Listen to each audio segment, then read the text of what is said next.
Naomi's Sundays were sacred. Letters, coffee, and memories by her husband's grave. But when a stranger reads one of her letters and writes back, "What begins in sorrow may turn into something neither of them expected." Before we get into the story, comment below where in the world you are watching from today. Jada Leclerc hurried through the lobby of Braden Industries, her sensible flat squeaking against the polished marble floor. She was late, not terribly late, but late enough that Mr. Peterson, her direct supervisor, would notice. And Mr. Peterson noticed everything. "Morning, Charlie," she said, flashing her ID badge at the security guard. "Cutting it close today, Miss Leclerc," Charlie replied with a wink. "Coffee machine broke again. Worse, shower singing." She laughed, but there was truth in her joke. She'd lost track of time that morning, letting the hot water run down her. Back as she sang at last, over and over, trying to hit the notes just right. Her mother had loved that song. The elevator doors opened with a soft ping, and Jada straightened her navy blazer, mentally switching into work mode. Junior administrative assistant, polite, professional, invisible. Not the girl who sang in the shower until her heart ached a little less. The marketing department was already buzzing when she arrived. Phones ringing, keyboards clicking, the smell of expensive coffee filling the air. Jada slipped into her cubicle, hoping to avoid 9 minutes late, Miss Leclerc. Mr. Peterson stood at her cubicle entrance, his thin lips pressed into a line of disappointment. At 52, he managed the administrative staff with military precision and seemed to take personal offense at tardiness. "I'm sorry, Mr. Peterson. The subway, save it." He cut her off with a wave of his hand. "Just remember that some of us were here at 7:30 preparing for the executive meeting." He dropped a thick folder on her desk. "The quarterly scheduling report needs to be updated and sent to Mr. Braden by noon." Jada nodded, her stomach knotting. Roman Braden, the CEO, a man she'd glimpsed maybe 3 times in her year at the company, always from a distance, always surrounded by an entourage of assistants and executives. "I'll have it done," she promised. As Mr. Peterson walked away, Melissa from the next cubicle rolled her chair over. At 45, Melissa had been at Braden Industries for 15 years and took a motherly interest in Jada. "Don't let him get to you," she whispered. "He's stressed because Roman's been going through department budgets like a tornado." "Has anyone been fired?" Jada asked, powering up her computer. "Not yet. But you know how he is. The Ice King of Manhattan. No emotion. All business." Jada had heard the nickname before. Roman Braden had taken over the company at 21 when his father died, transforming a failing media company into a tech and entertainment powerhouse.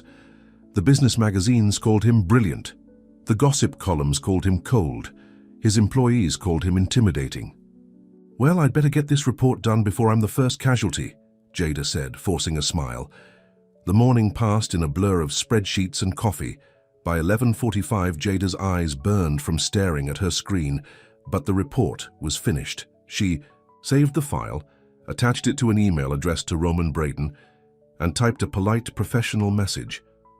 Just as she was about to press send, her phone buzzed. A text from her roommate, Trish. "Did you send me that recording from this morning? Your voice was fire." Jada smiled. She'd recorded her shower session on her phone, something she did regularly, listening to the recordings later when memories of her mother became too sharp. Sometimes she sent them to Trish, who had been trying to convince Jada to start singing publicly again since they were in college. Jada glanced back at her computer screen, hit send on the email, and then froze.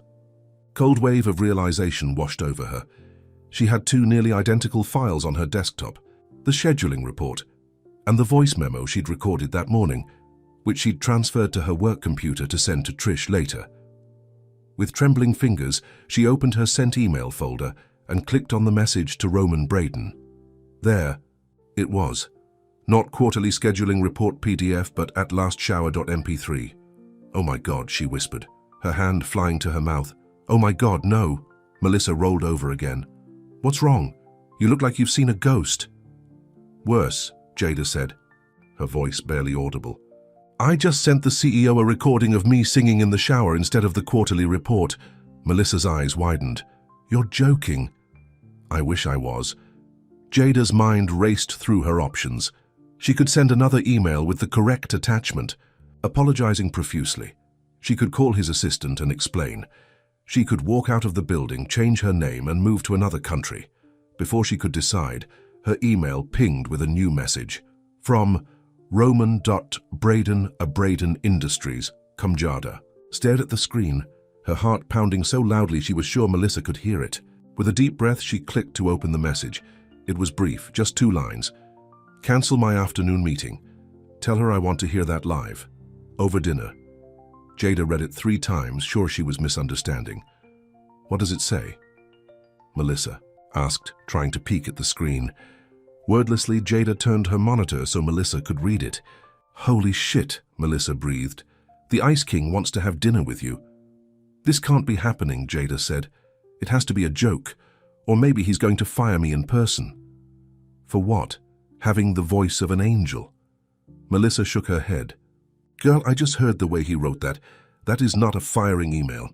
That is a man who was moved by something. Jada's phone rang, startling them both. The caller ID showed the extension for the executive floor. Hello? She answered, her voice cracking. Ms. Leclerc? The voice was crisp, female, professional. This is Sophia Chen, Mr. Braden's executive assistant. He's asked me to confirm your availability for dinner this evening. This was really happening. Yes, I'm available, Jada heard herself say. Excellent. A car will pick you up at the main entrance at 7. Mr. Braden suggests casual attire. He also mentioned you might have a report he's expecting. Jada winced. Yes, I'll send that right away. I apologize for the mix-up. No apology necessary. It seems the mix-up worked in your favor. There was a hint of amusement in Sophia's voice. I've worked for Mr. Braden for 6 years, and I've never heard him cancel meetings for dinner with an employee. After the call ended, Jada sat in stunned silence. You have to tell me everything, Melissa said, squeezing her arm. The Ice King wants to hear you sing. This is huge. But why? Jada asked, still confused. I'm nobody, just a junior admin, and my singing, it's private. It's been private since Mom died.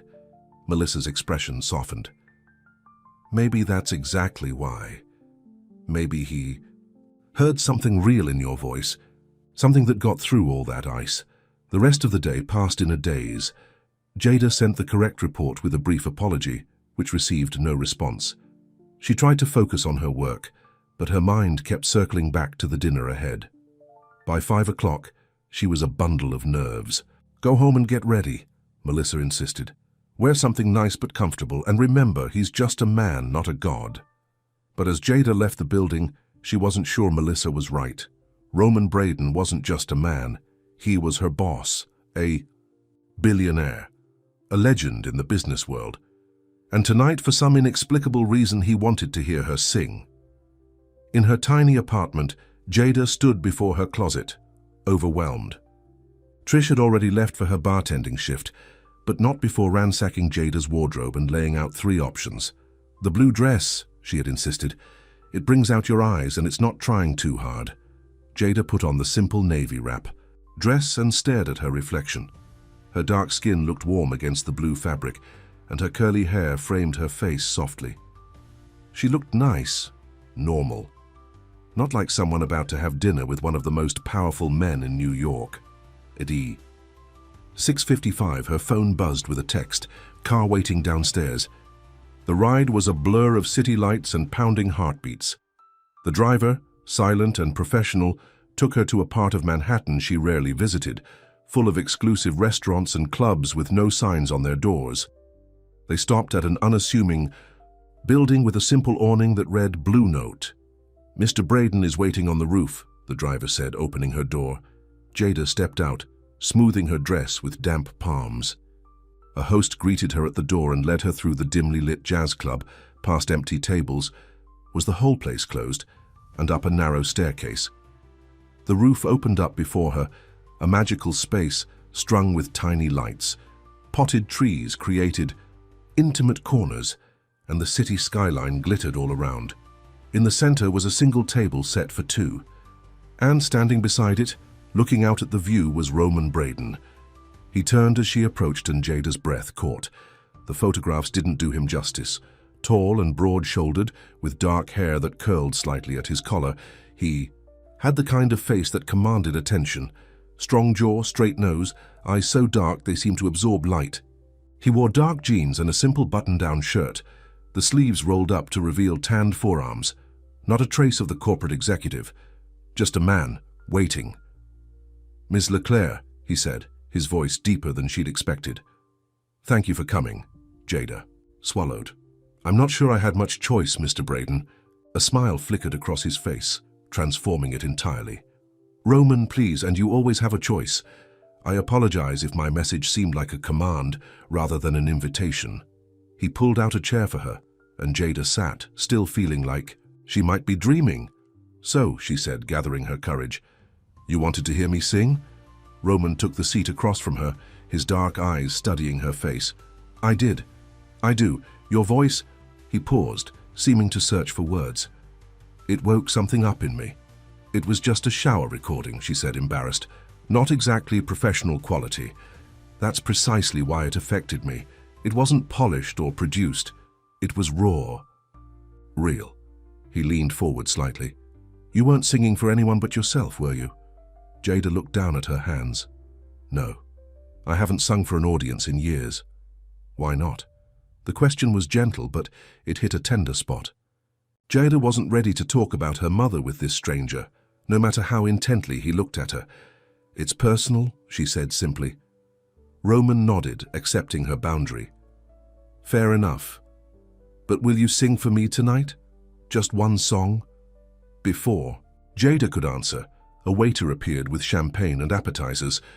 The timing gave her a moment to think. Why was she here? Why had this powerful, enigmatic man been so moved by her voice? And why did the thought of singing for him, just him, feel so terrifying and yet so right?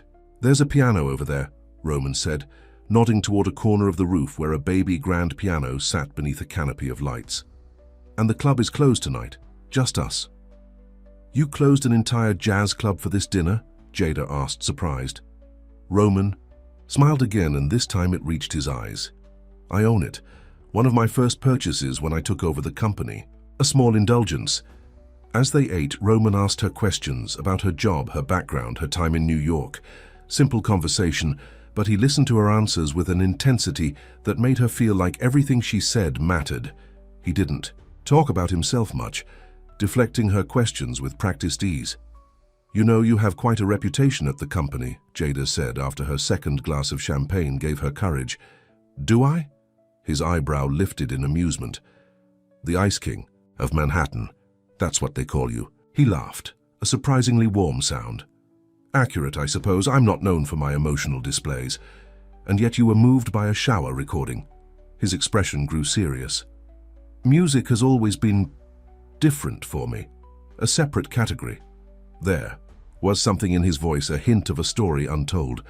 But before Jada could ask, he stood and offered his hand. "Will you sing now? Please?" Jada looked at his outstretched hand, then up at his face. In his eyes she saw something unexpected, vulnerability, a silent plea. She placed her hand in his, feeling calluses on his fingertips. Piano player's hands. Interesting. He led her to the piano and sat down on the bench, gesturing for her to stand beside him. Without asking, he began to play the opening notes of "At Last." Jada closed her eyes, the familiar melody washing over her. Her mother's favorite song, the song she sang when she needed to feel close to her again. And then she sang. The first notes were quiet, hesitant. But as the music swelled, so did her voice. Rich, soulful, filled with all the emotion she usually only allowed herself in private. She sang of loneliness ended, of skies of blue, of finding the one you love at last. She didn't look at Roman, afraid of what she might see. Instead, she let the music carry her, filling the night air with a voice she had kept hidden for too long. When the last note faded, silence fell between them. Jada opened her eyes to find Roman staring at her, his hands still on the keys, his expression stunned. "You play," she said softly. He blinked, as if coming out of a trance. "I used to." "A lifetime ago." He looked down at his hands.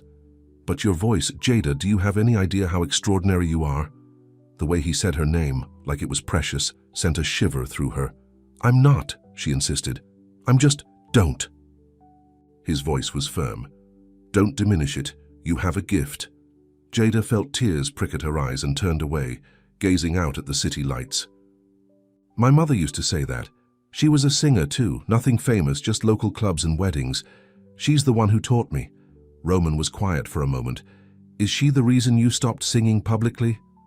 Jada nodded, surprised at how easily the truth came out. "She died 2 years ago. Cancer. I haven't been able to sing for anyone since. It hurts too much." She felt him stand, felt his presence behind her, solid and warm. "Thank you," he said quietly, "for sharing that with me. Both the song and the reason." Jada turned to face him, suddenly aware of how close they were standing. "Why did you ask me here, really?"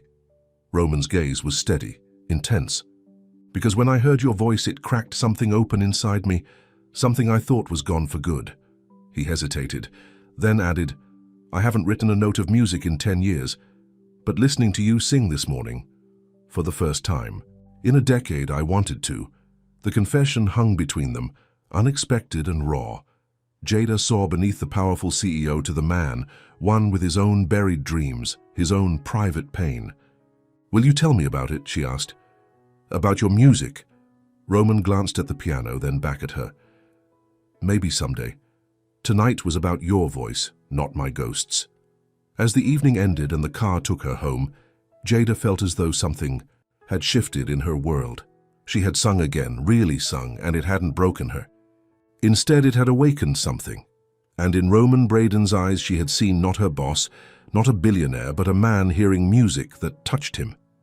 A man with depths she never would have guessed existed behind the Ice King facade. Her phone buzzed with a text as she reached her apartment. "Thank you for tonight. Your voice is still echoing in my head. Sleep well, Jada." She smiled, typing back before she could overthink it. "Thank you for listening, really listening." As she got ready for bed, Jada realized she was humming something she hadn't done in years. The melody wasn't at last, but something new, something without words yet, something that felt like the beginning of a different song entirely. The next morning, Jada woke with a start, momentarily confused by the smile on her face. Then the memories of the previous night came flooding back. The rooftop, the piano, Roman Braden's intense gaze as she sang. Had it really happened? She grabbed her phone from the nightstand and checked her text messages. Yes, there it was. His goodnight message and her reply. "Morning, superstar," Trish called, poking her head into Jada's bedroom. "I got home too late to hear about your dinner with the boss man. Spill everything while I make coffee." In the tiny kitchen of their apartment, Jada tried to describe the evening while Trish made exaggerated expressions of shock and awe. "Let me get this straight," Trish said, sliding a mug of coffee across the counter. "You accidentally sent the CEO your shower singing, and instead of firing you, he took you to a private jazz club, played piano for you, and basically looked at you like you hung the moon." Jada felt her cheeks warm. "He didn't look at me like that. You just said, and I quote, he stared at me like he was seeing colors for the first time. That was different. It was about the music, not me." Trish raised an eyebrow. "Honey, you are the music. And from what you're telling me, Mr. Ice King knows it." She glanced at the clock. "Shouldn't you be getting ready for work?" Jada nearly spilled her coffee. "Oh God, work? How am I supposed to face him now? What if everyone knows? Why would anyone know?" "I don't know. Maybe his assistant told someone, or maybe he'll treat me differently, or—" "Breathe," Trish interrupted. "I sang for the man. You didn't sleep with him. Just go to work like normal and see what happens." Easier said than done.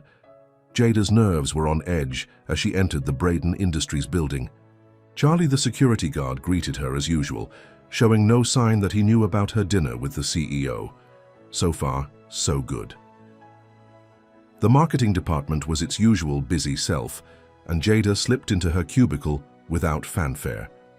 Mr. Peterson dropped off her daily tasks without mentioning anything unusual. By lunchtime, Jada began to relax.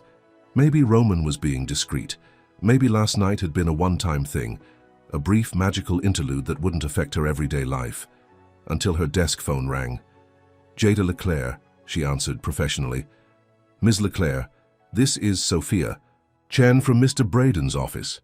He'd like to see you at 2 o'clock. Jada's heart skipped. Is there a problem with one of the reports? No problem, just a meeting. 2 o'clock, executive floor. Melissa, who had been eavesdropping shamelessly, leaned over after Jada hung up. The executive floor? What's going on? I don't know, Jada admitted. He wants to see me at 2.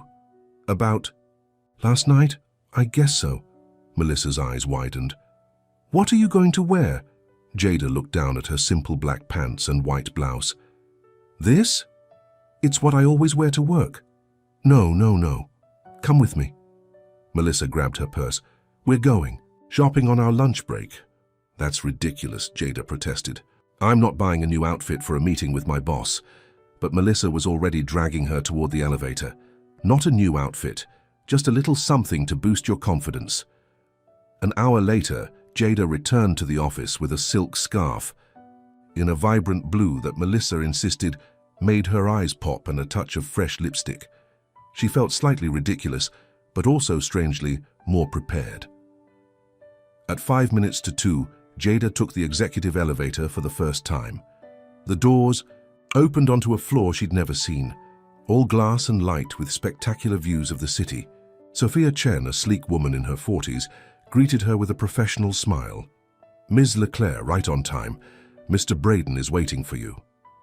She led Jada to a large corner office where Roman Braden stood looking out the window, his back to the door. Today he was every inch the CEO. Tailored suit, perfectly styled hair, commanding presence. Sir, Miss Leclerc is here, Sophia announced. Roman turned, and for a split second Jada saw the man from last night, warm, curious, human, before the professional mask slipped back into place. Thank you, Sophia. That will be all. Sophia closed the door behind her, leaving Jada standing awkwardly in the middle of the vast office. Roman gestured to a seating area with comfortable chairs. Please sit. Would you like something to drink? No, thank you, Jada said, perching on the edge of a chair. I hope I didn't do anything wrong yesterday. Roman looked surprised.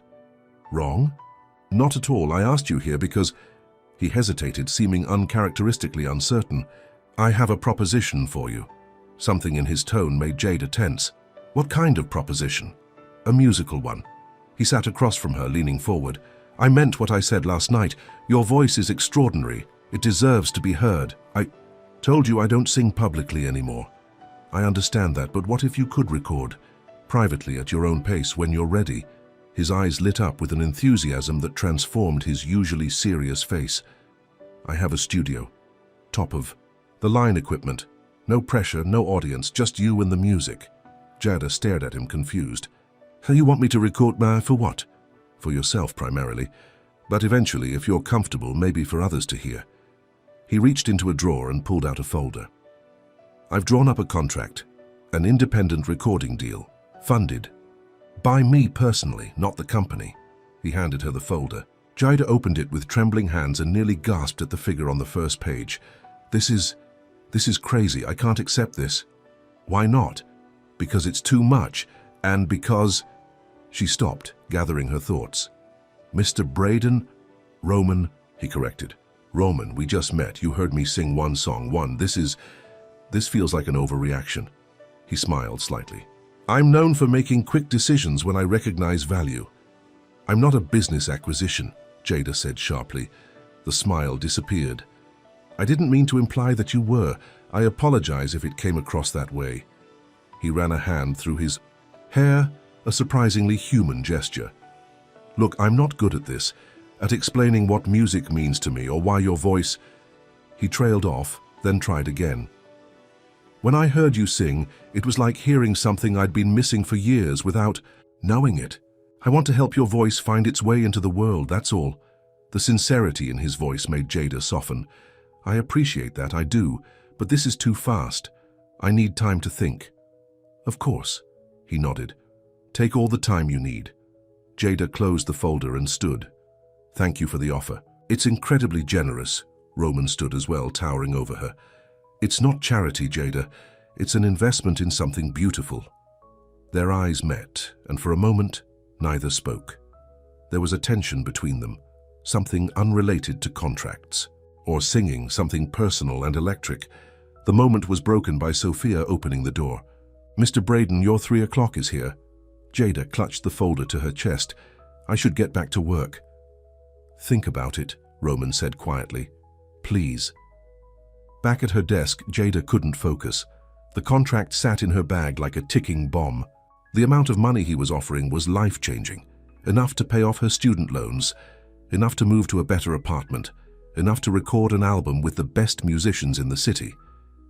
But it felt wrong somehow. Too easy, too sudden. And coming from him, her boss, a man she barely knew, it felt complicated in ways she couldn't articulate. "What did he want?" Melissa whispered, rolling over to Jada's cubicle. "He offered me a recording contract," Jada whispered back, still in disbelief. Melissa's jaw dropped. "Are you serious? How much?" Jada shook her head. "I can't even say it out loud. It's insane. Are you going to take it?" "I don't know." "Girl, what's there to think about? This is your dream." But was it? Singing had been her dream once, before her mother's death. Now it was her private solace, her way of staying connected to her mom. The thought of turning it into a business transaction made her stomach churn. At 5 o'clock, Jada left the office, her mind still spinning. Instead of heading home, she found herself walking to St. Patrick's Cathedral. She wasn't particularly religious, but the cathedral had been her mother's favorite place in the city. Whenever Eliza Leclerc had felt lost or confused, she would sit in a pew at St. Patrick's and listen to the choir practice. "Music is prayer," she used to tell Jada. "It speaks when words fail." The cathedral was quiet that evening, just a few tourists wandering the aisles. Jada slipped into a back pew and closed her eyes, trying to sort through her feelings. She was so absorbed in thought that she didn't notice someone sit beside her until a familiar voice spoke. "I hope I'm not intruding." Jada's eyes flew open. Roman Braden sat next to her, looking oddly out of place in his expensive suit amid the ancient stones. "How did you find me?" "I didn't, not intentionally." He looked up at the vaulted ceiling. "I come here sometimes when I need to think. The acoustics are incredible." Jada couldn't help but smile. "That's what my mother always said." They sat in companionable silence for a moment, listening to the faint echoes of footsteps and whispers.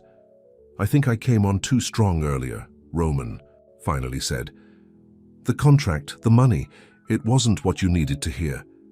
Jada turned to look at him, surprised by his insight. "No, it wasn't." "What do you need, Jada?" His question was simple, direct. She thought for a moment.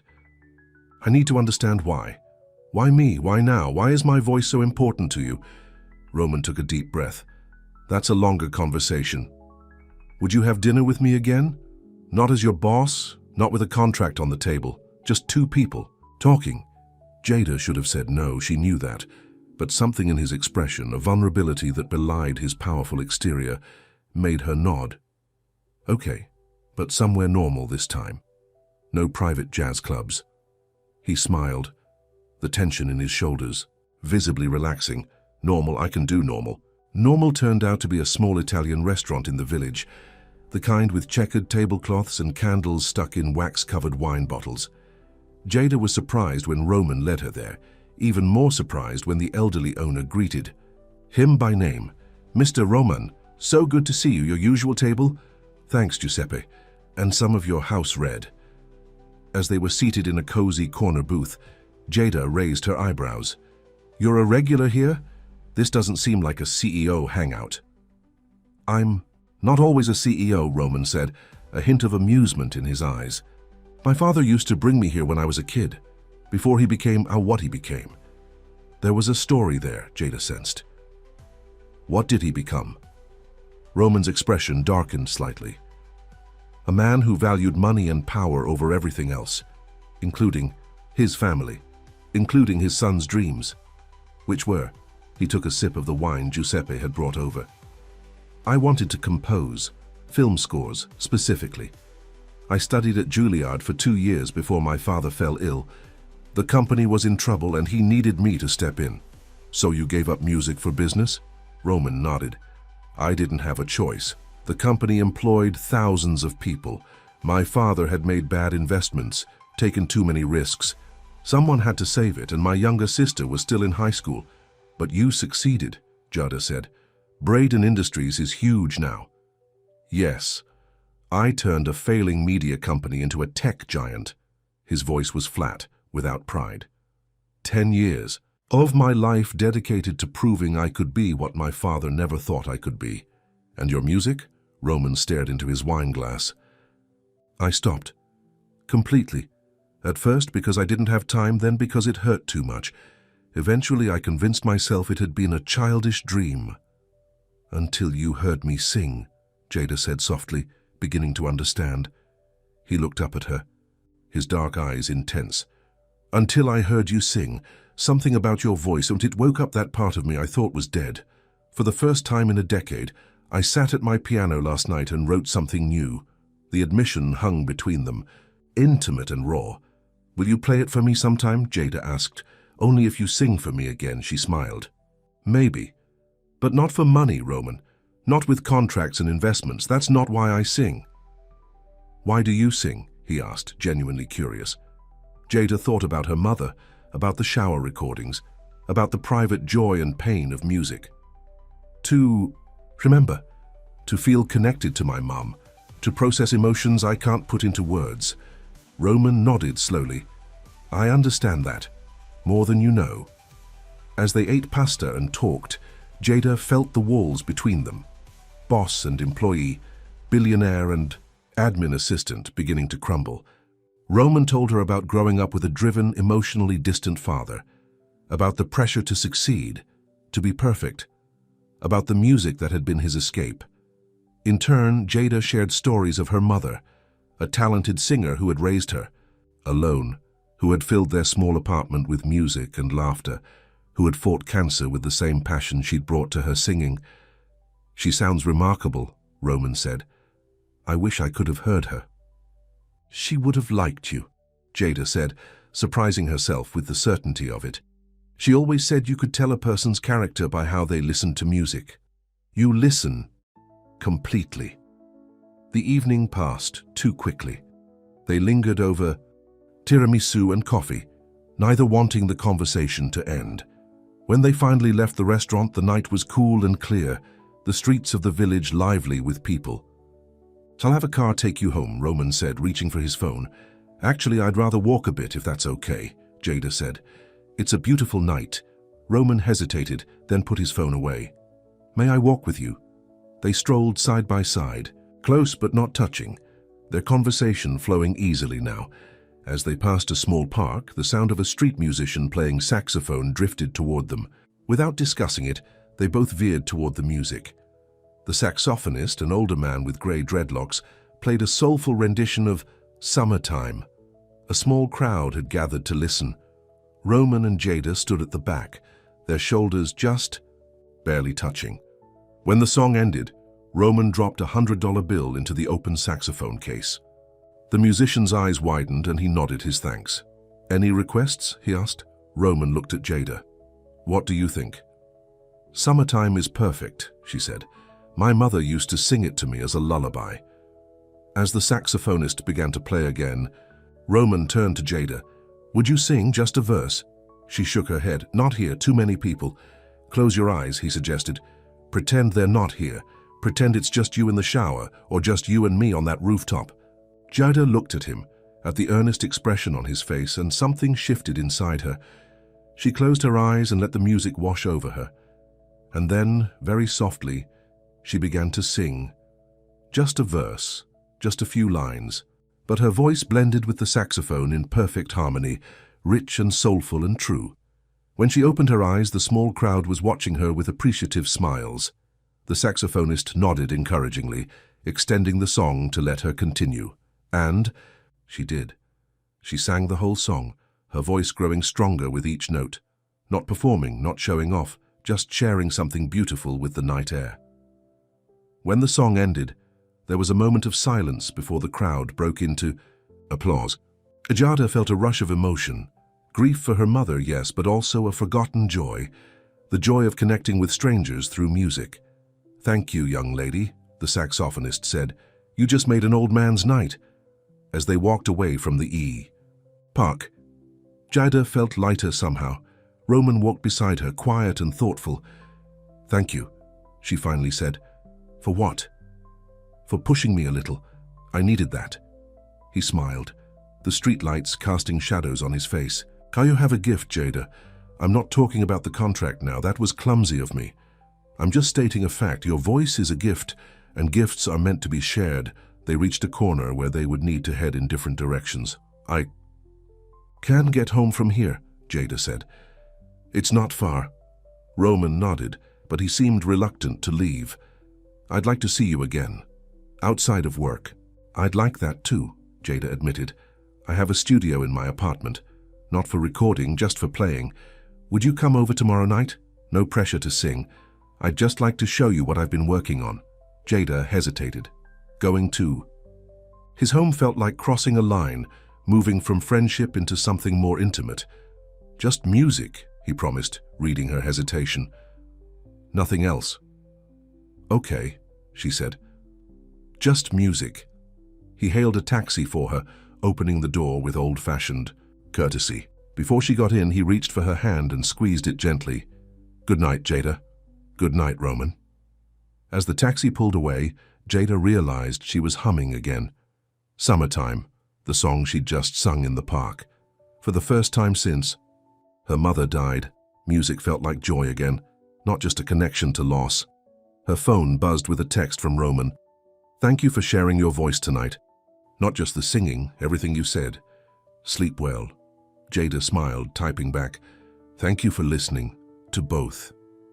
That night, she dreamed of music, not old songs, but something new, something that sounded like hope. The next day at work, Jada found it hard to concentrate. Her mind kept drifting to the evening ahead, to Roman's invitation to his apartment, to the music he wanted to share with her. "Earth to Jada," Melissa said, waving a hand in front of her face. "You've been staring at that same spreadsheet for 10 minutes. "Sorry," Jada said, blinking. "I'm a little distracted." I wonder why." Melissa's voice was teasing.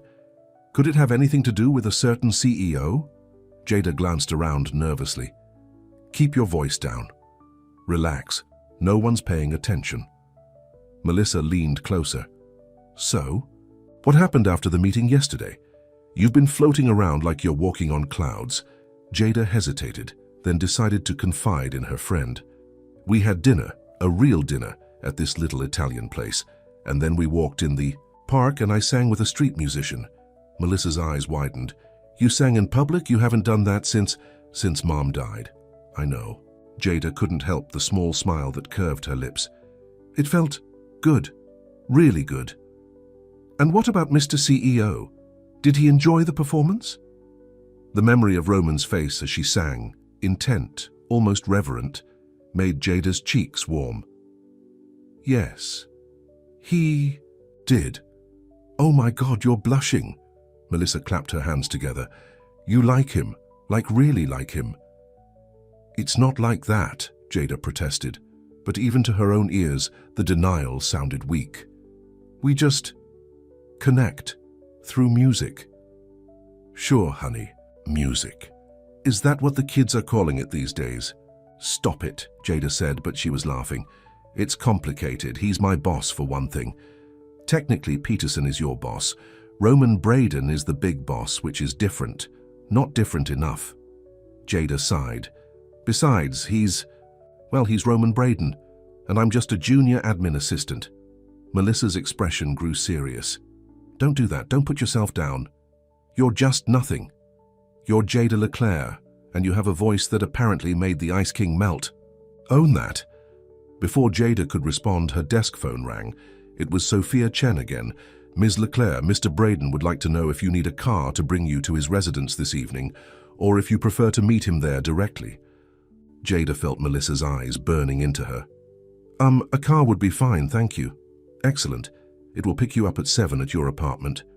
Mr. Braden also asked me to tell you that dinner will be provided, so there's no need to eat beforehand." After hanging up, Jada braced herself for Melissa's reaction. "His residence?" Melissa's voice was an excited squeal. "Dinner at his place, girl? This is not just music. It is, Jada insisted. He wants to show me his studio. He's a composer, or he was, before he took over the company. Uh-huh. And I'm sure his studio is the only thing he wants to show you. Jada rolled her eyes. It's not like that. He's been a perfect gentleman. For now, Melissa said with a wink, just promise me you'll text if you need a rescue, and also promise me you'll enjoy yourself. When was the last time you went? On a date? It's not a date, Jada said automatically, but as she left work that evening, she couldn't help wondering if Melissa was right. Was this a date? The thought both terrified and excited her. At home, she spent too long deciding what to wear. Finally, settling on a simple black dress that her mother had always said made her look elegant. She paired it with a colorful scarf, her mother's a vibrant silk piece with musical notes woven into the pattern. Hot date? Trish asked, leaning against the bathroom door as Jada applied a touch of makeup. Not a date, Jada said reflexively. Just dinner and music. With the billionaire CEO who's obsessed with your voice, sure, not a date at all. Trish's tone was teasing. Don't do anything I wouldn't do. That leaves a lot of options open, Jada said dryly. The car that picked her up was sleek and black with a professional driver who didn't ask questions. As they drove uptown, Jada's nerves increased. What was she doing? Going to her boss's apartment? For a private dinner? This was insane. But Roman wasn't just her boss anymore, was he? In the past 2 days, he had become something else. A friend, a confidant, someone who understood the role of music in her life in a way few others did.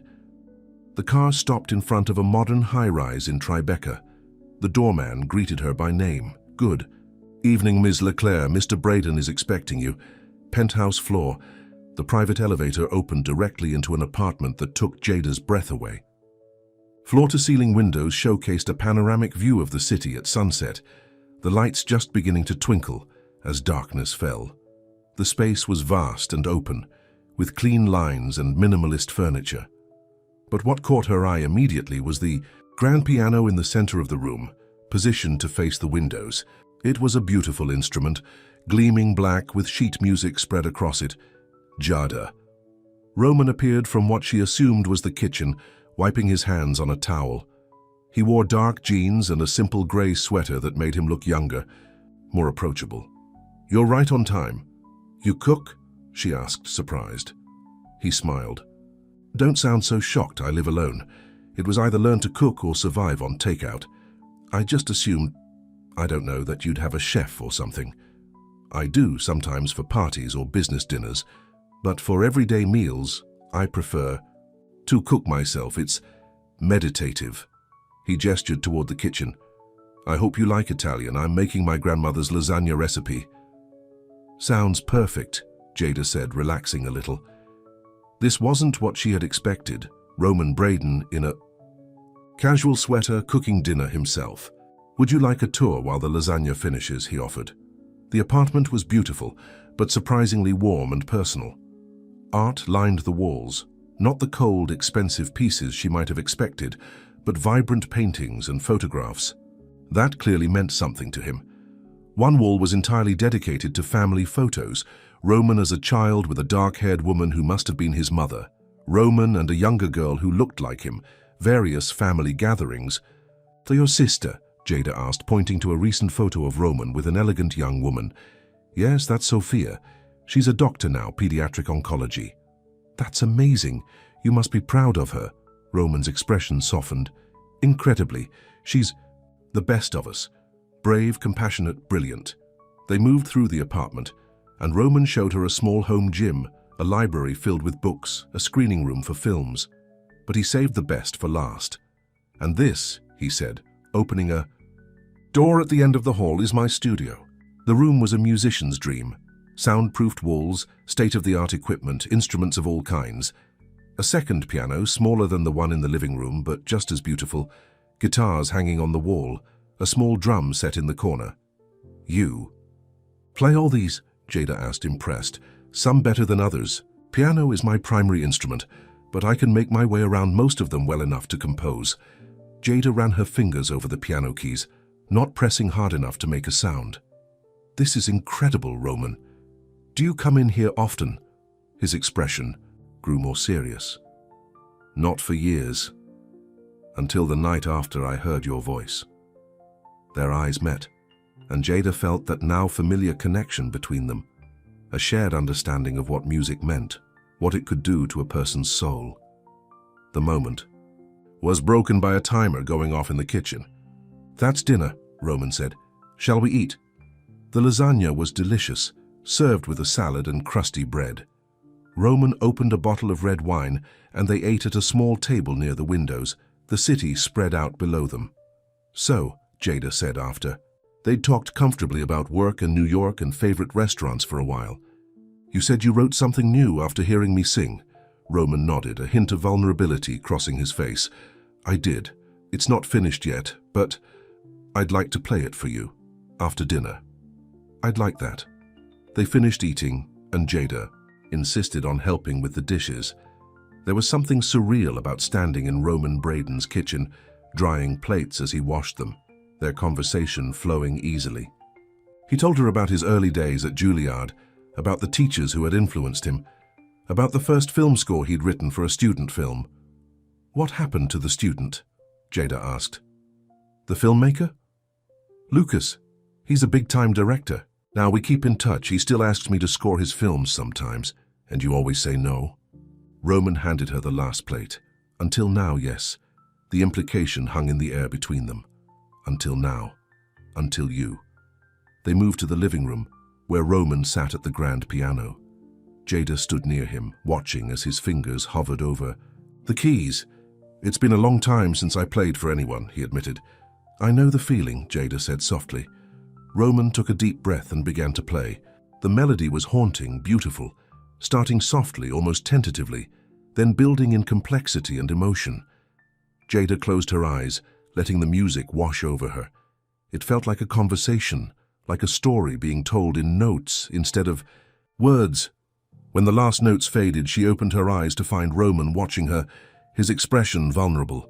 "That was beautiful," she said sincerely. "What's it called?" He hesitated. "At Last. I named it after the song you were singing when I first heard your voice." The simple admission touched her deeply. "It's perfect, Roman. Truly." "It needs lyrics," he said. "I've never been good with words, only music." "Maybe someday," Jada said, not ready to commit to more. She was still processing the emotions his composition had stirred in her. Roman seemed to understand. He didn't push.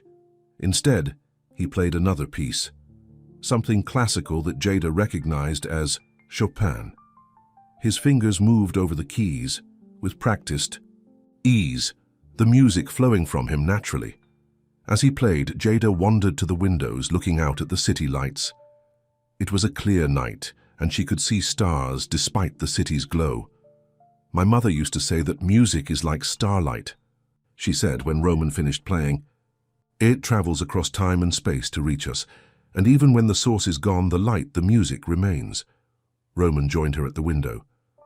"Your mother sounds like she was very wise." She was. Jada touched the scarf around her neck. "This was hers. I wear it when I need to feel close to her." "May I?" Roman asked, gesturing to the scarf. When Jada nodded, he gently touched the silk, his fingers tracing the pattern of musical notes. "It's beautiful, like her daughter." The compliment was simple, direct, and it made Jada's heart beat faster. They were standing very close now, the city lights reflecting in Roman's dark eyes. "Would you sing with me?" he asked softly. "Just one. Song? What song? Anything you want, or—" He hesitated. "I have something else I've been working on, something I started after our dinner at the Italian restaurant. It has lyrics, but they're not finished." "I'd like to hear it," Jada said. They moved back to the piano, and Roman played a melody that was different from the first, warmer, more hopeful. Then, to Jada's surprise, he began to sing. His voice was rich and deep, not professionally trained, but naturally beautiful. The lyrics were simple but poignant, about finding light in darkness, about rediscovering a part of yourself you thought was lost. As he sang the chorus, he looked at Jada, inviting her to join him. She did, her voice blending with his in perfect harmony. They sang together, their voices rising and falling, creating something new and beautiful in the moment. When the song ended, they sat in silence for a moment, both affected by what had just happened. "We sound good together," Roman finally said. "We do," Jada agreed, surprised by how right it had felt. The rest of the evening passed in a blur of music and conversation. They played and sang, sometimes together, sometimes taking turns. Roman showed her some of his old compositions, and Jada shared songs her mother had taught her. It was well past midnight when Jada realized how late it had gotten. "I should go," she said reluctantly. "I have work tomorrow." "I could give you the day off," Roman suggested, only half joking. Jada smiled. That would definitely start rumors. Would that be so bad? His question was casual, but his eyes were serious. "Roman, I know, I'm your boss. It's complicated." He ran a hand through his hair. "But tonight didn't feel complicated, did it? It just felt right," Jada finished for him. The word hung between them, honest and undeniable. Roman nodded. "Right." He called for his driver to take her home, and they rode the elevator down together in comfortable silence. At the building's entrance, he turned to her. "Thank you for coming tonight, for singing with me, for—" He seemed to search for the right words. "For helping me find something I thought I'd lost." "Thank you for the same," Jada said softly. There was a moment, a heartbeat, when Jada thought he might kiss her. She almost wanted him to, but instead, Roman took her hand and squeezed it gently, much as he had the night before. "Good night." "Jada?" "Good night, Roman." The car ride home was a blur. Jada's mind was filled with music, with Roman's voice blending with hers, with the way he had looked at her as they sang together. It was late, but Trish was still up when she got home, watching a movie in their small living room. Well, Trish said, pausing the film. "Look who's coming home after midnight. How was not a date?" Jada collapsed onto the couch next to her roommate. "It was incredible. Details, please, and don't leave anything out."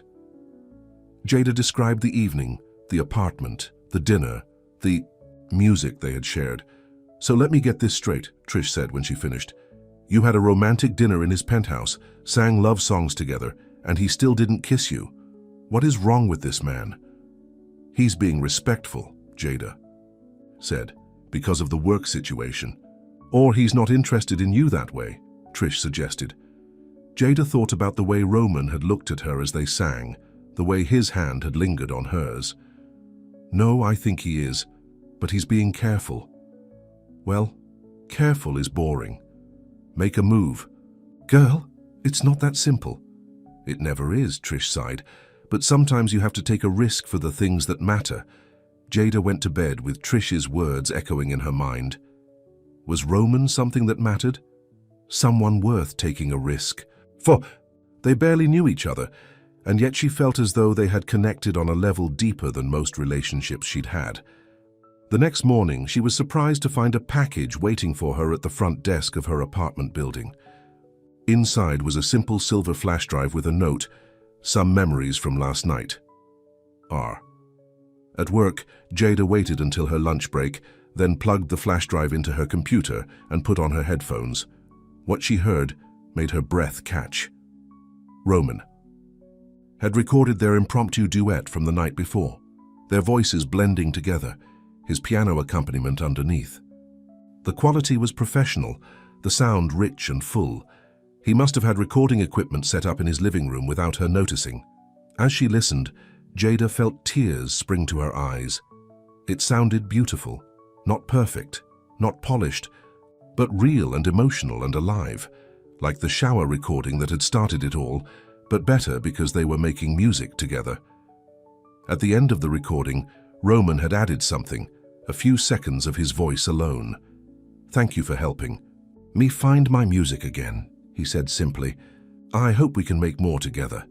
Jada listened to the recording 3 times, each time feeling more certain that something important was happening between them, something that transcended boss and employee, something that couldn't be contained. In neat professional boxes, she was about to listen a 4th time when Mr. Peterson appeared at her cubicle. "Ms. Leclerc, there's a situation in the conference room. Mr. Braden's quarterly presentation to the board, has been moved up, and the multimedia files are corrupted. He's asking for you specifically." Jada quickly pulled out the flash drive and followed Mr. Peterson, confused about why Roman would ask for her. She wasn't in the IT department. The main conference room was in chaos when she arrived. Roman stood at the head of the table, looking uncharacteristically tense as technicians huddled around a computer. Board members in expensive suits checked watches impatiently. When Roman saw her, relief washed over his face. "Jada, thank God the audio files for the presentation are corrupted. All of them." "What do you need me to do?" she asked, still confused. "The presentation includes clips of our new podcast series, interviews, segments, promos. Without audio, this entire section is useless." He lowered his voice. "I know it's asking a lot, but could you—" Understanding dawned. "You want me to do the voiceovers? Live?" He nodded, looking apologetic. "You're the only person I know who could pull this off without preparation. I have the scripts here." He handed her a folder. "You'd be reading interview responses, podcast intros, that sort of thing. Different voices, different tones." Jada flipped through the pages, her heart racing. This wasn't singing, but it was still performing, in front of Roman's entire board of directors, no less. "I don't know, Roman. I'm not a voice actor. You have an incredible ear for tone and emotion. I've heard it." His eyes held hers. "I wouldn't ask if I didn't think you could do it, but if it's too much, I understand." Jada looked past him to the board members, who were now openly grumbling about the delay. This was important to Roman, to his company, and maybe, just maybe, it was a chance for her to step out of the shadows, to use her voice in a new way. "Okay," she said. "I'll do it." The relief on Roman's face was palpable. "Thank you. Truly." The next hour was a blur. Jada read from the scripts as Roman clicked through his presentation, her voice shifting from authoritative podcast host to enthusiastic interviewer to thoughtful guest. At first, she was terrified, her hands shaking as she held the pages.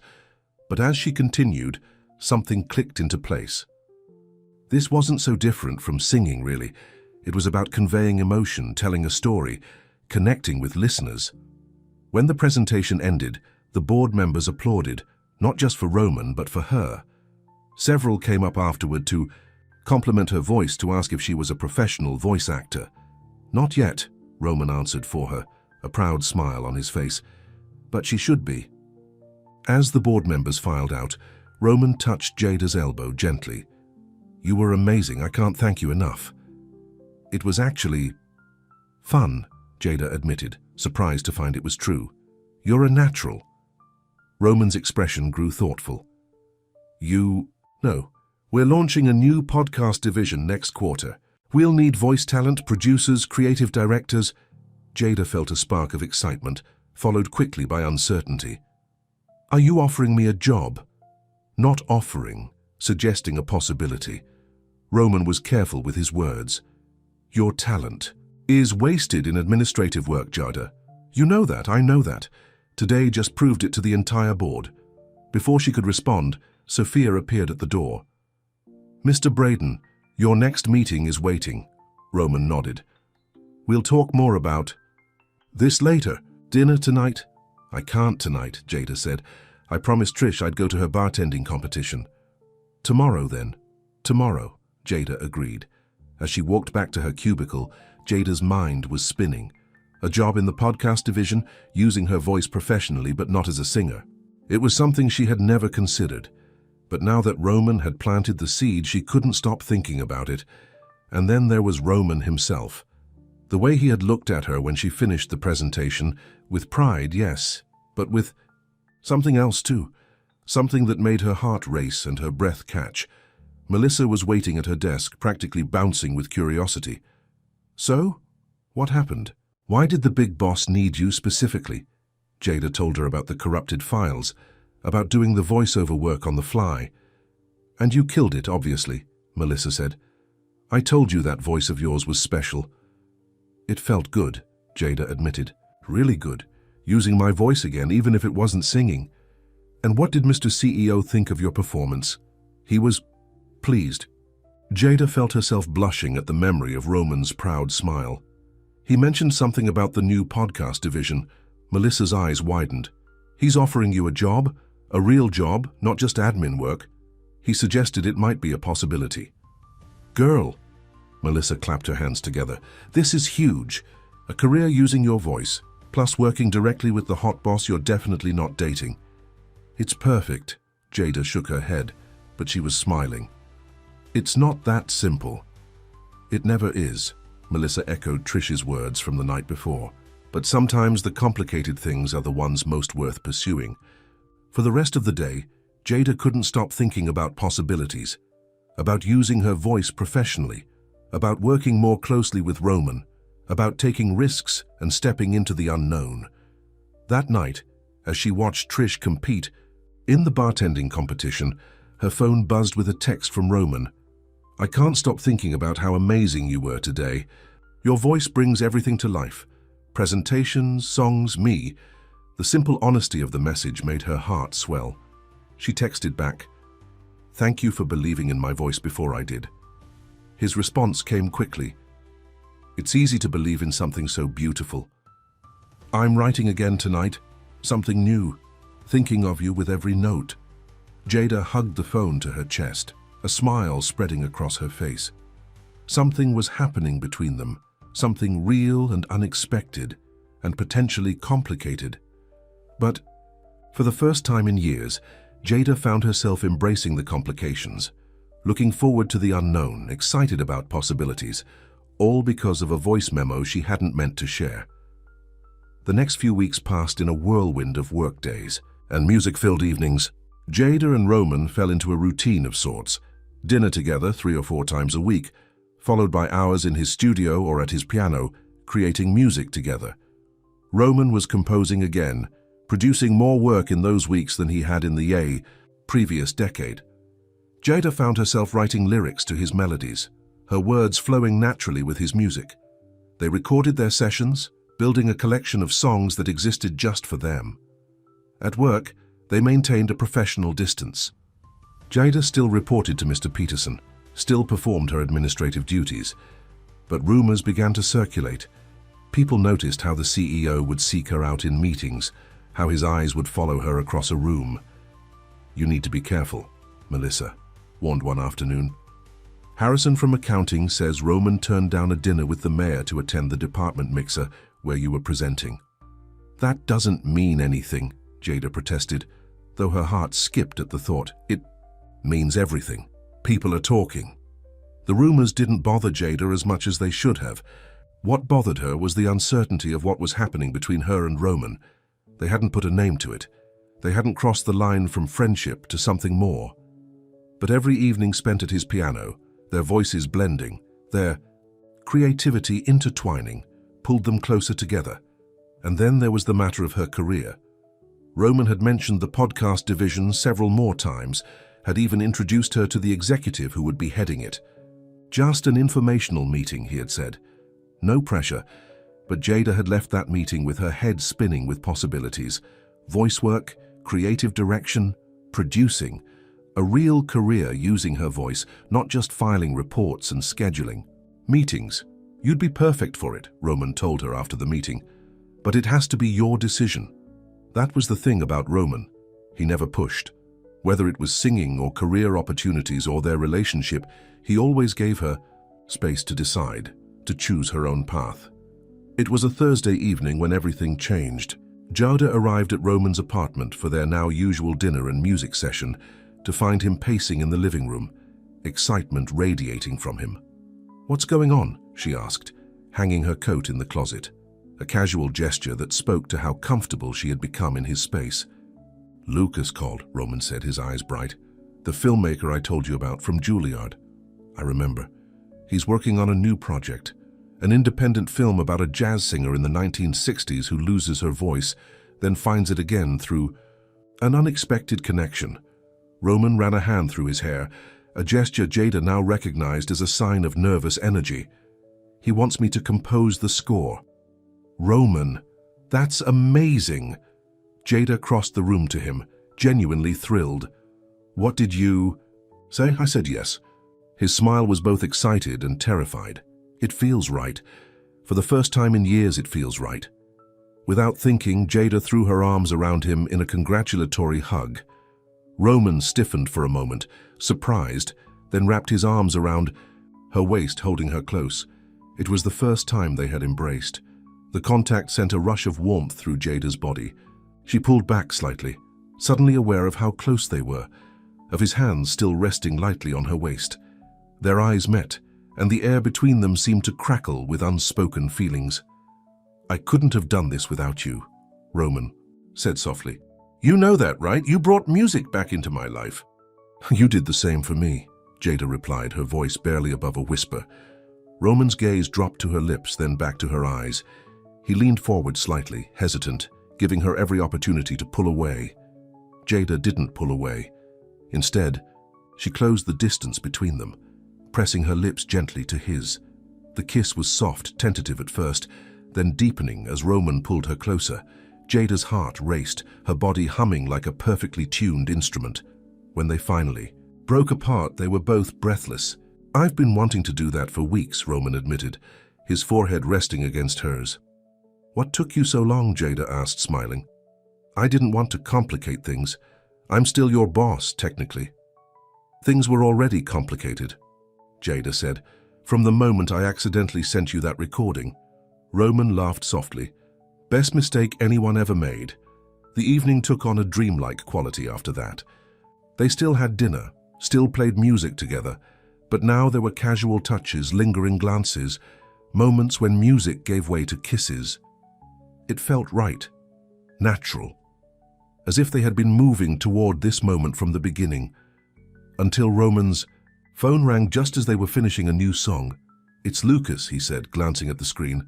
"Mind if I take it?" "Of course not," Jada said, moving to the kitchen to make tea while Roman took the call. She could hear only his side of the conversation, mostly short responses and thoughtful hmms. But when he said, "Actually, I might know someone perfect for that," Jada's ears perked up. When he hung up, Roman joined her in the kitchen, an odd expression on his face. "What is it?" Jada asked, handing him a mug of tea.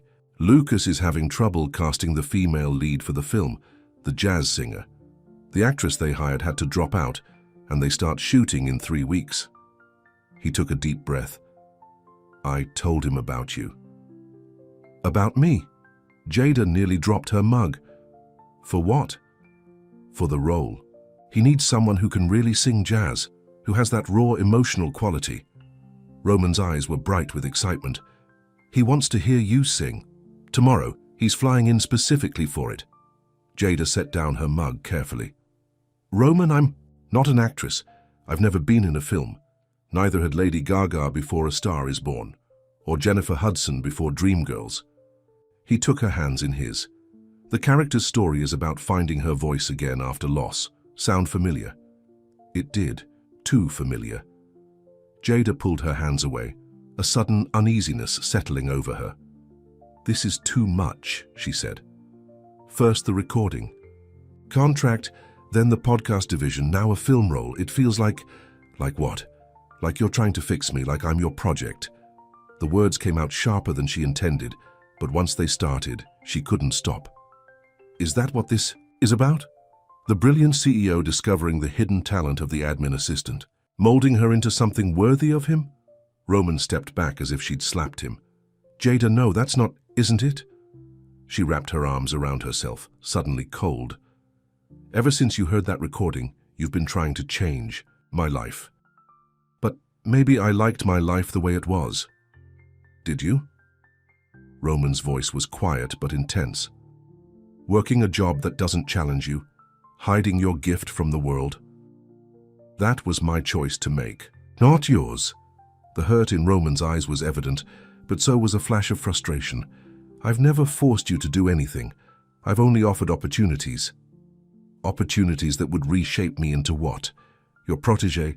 Your success story?" Jada shook her head. "What happens when you get bored with molding me? When the thrill of discovery wears off? Is that what you think this is?" Roman's voice rose slightly. "Some kind of game to me. I don't know what this is." Jada gestured between them. "We haven't even defined it. And now you're trying to cast me in your friend's movie? It's too much, too fast. Roman ran a hand through his hair, his frustration evident. I thought you would be excited. This is an incredible opportunity. That's just it. You're always thinking about the next opportunity for me, the next way to change my life. But did you ever consider that maybe I needed to find my own way? That jumping from admin assistant to recording artist to voice actor to film star in the span of a month might be overwhelming? They stood in silence for a moment, the air between them tense in a way it had never been before. I should go, Jada finally said, reaching for her coat. Roman didn't try to stop her. Jada, I never meant to make you feel like a project. What's happening between us? It's real for me, very real. I need time to think, she said, unable to look at him. Good night, Roman. The ride home was a blur of tears and confusion. Had she overreacted? Maybe. But something about the film offer had triggered all her insecurities, about their relationship, about her talent, about the pace at which her life was changing. Trish was waiting up when she got home, one look at Jada's face telling her something was wrong. What happened? Did Mr. Perfect turn out to be not so perfect? Jada collapsed onto the couch and told Trish everything, the kiss, the film offer, her outburst. So let me get this straight, Trish said when she finished. You finally kissed the guy you've been mooning over for weeks, and then when he offered you an amazing opportunity, you accused him of treating you like a project and stormed out. It wasn't like that, Jada protested weakly, but even to her own ears the explanation sounded thin. It was just too much, too fast. Too good, you mean?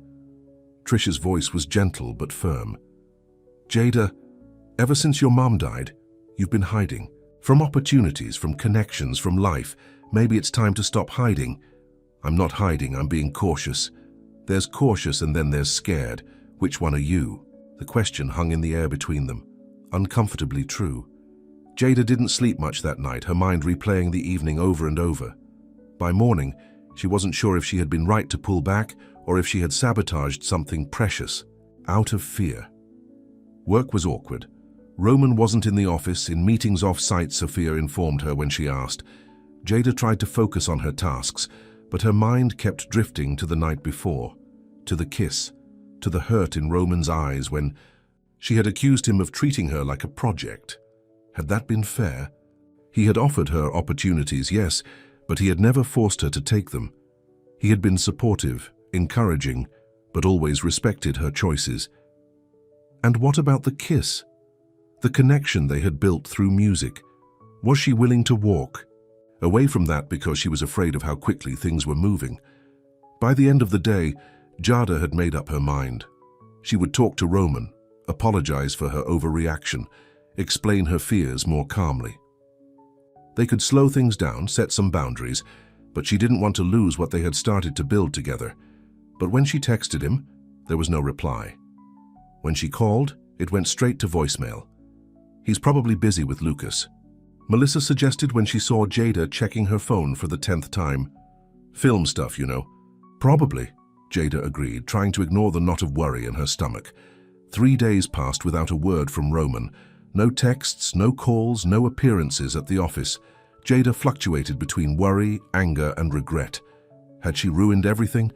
With her outburst? On the 4th day, Sophia Chen stopped by Jada's desk. Ms. Leclerc, Mr. Braden asked me to give you this. She handed Jada a small envelope. He's in Los Angeles for the week, meeting with Lucas and the film team. Jada waited until Sophia was gone before opening the envelope. Inside was a key card and a note in Roman's handwriting. Studio is yours if you want it. No strings, no expectations, just space to create. Tears pricked at Jada's eyes. Even now, after her accusations, he was still giving her space, still supporting her voice without demanding anything in return. That evening, after much deliberation, Jada used the keycard to access Roman's apartment. It felt strange to be there without him, but the note had been clear. He wanted her to use the studio. She moved through the quiet apartment to the studio at the end of the hall. Everything was as they had left it, sheets of music on the piano. The recording equipment set up, their half-finished songs waiting to be completed. Jada sat at the piano, running her fingers over the keys without pressing them. Then, almost without thinking, she began to play one of Roman's melodies. The first one he had written after hearing her voice, the one he had named At Last. But as she played, she found herself changing it slightly, adding new elements, making it her own. And then words began to form in her mind, lyrics about fear and trust, about letting go of the past, about taking risks for something beautiful. She sang softly at first, then with growing confidence, the words flowing naturally with the music. It felt right, like the song had been waiting for these exact words all along.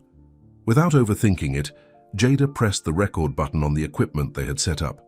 She played and sang the song from beginning to end, pouring all her confused emotions into the performance. When she finished, she listened to the playback. It wasn't perfect. There were a few missed notes, a moment where her voice cracked with emotion, but it was real, honest, true. On impulse, she saved the recording to a flash drive and slipped it into her purse. Then she locked up the apartment and headed home, a plan forming in her mind. The next day at work, she approached Sophia Chen's desk with determination. "I need to send something to Roman in Los Angeles," she said. "Something important." Sophia raised an eyebrow, but gave Jada the hotel information. "He's at meetings all day, but I can have it delivered to his room." "That would be perfect, thank you." Jada spent her lunch break finding a courier service that could deliver the flash drive that same day. She included a note. "I finished our song. Call me when you listen to it." Then she waited. Hours passed with no call. Jada tried not to check her phone constantly, tried not to imagine worst-case scenarios. Maybe he was still in meetings. Maybe the delivery had been delayed. Maybe he had listened and hadn't liked what she'd done with his composition. Maybe it was too late. She was walking home from the subway that evening, lost in her thoughts, when she heard it, her voice coming from somewhere nearby. Her recording of their song, playing loudly enough to hear on the street. Jada froze, confused. She turned slowly, following the sound, and saw him. Roman stood on the steps of her apartment building, a portable speaker in his hand, her song, their song, playing. For anyone passing by to hear. "Roman?" She approached him slowly, disbelieving. "What are you doing here? You're supposed to be in LA." "I took the first flight back after I heard the recording." His eyes were intense, focused entirely on her. "It's beautiful, Jada. The lyrics, your voice, it's everything the song was meant to be. You're making a scene," she said, but she couldn't help smiling. "Good?" He lowered the volume slightly, but didn't turn it off. "I want to make a scene. I want everyone to hear your voice the way I hear it." "Roman, let me finish." He took a step toward her. "You were right the other night. I've been pushing too hard, too fast. I got excited about all the possibilities I could see for you, and I didn't stop to consider that you might need to find your own way, at your own pace." Jada felt her heart soften. "I overreacted. I was scared." "Of what?" "Of everything changing, too quickly. Of not being enough for all these opportunities, of—" She hesitated, then decided to be completely honest. "Of falling for someone who might only see me as a voice, not as a person." Roman closed the distance between them, taking her hands in his.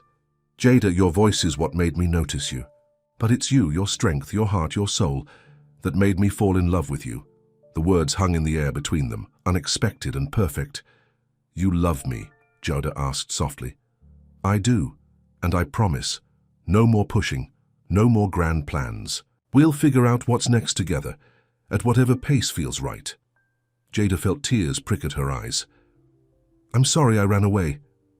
I'm sorry I overwhelmed you." He squeezed her hands gently.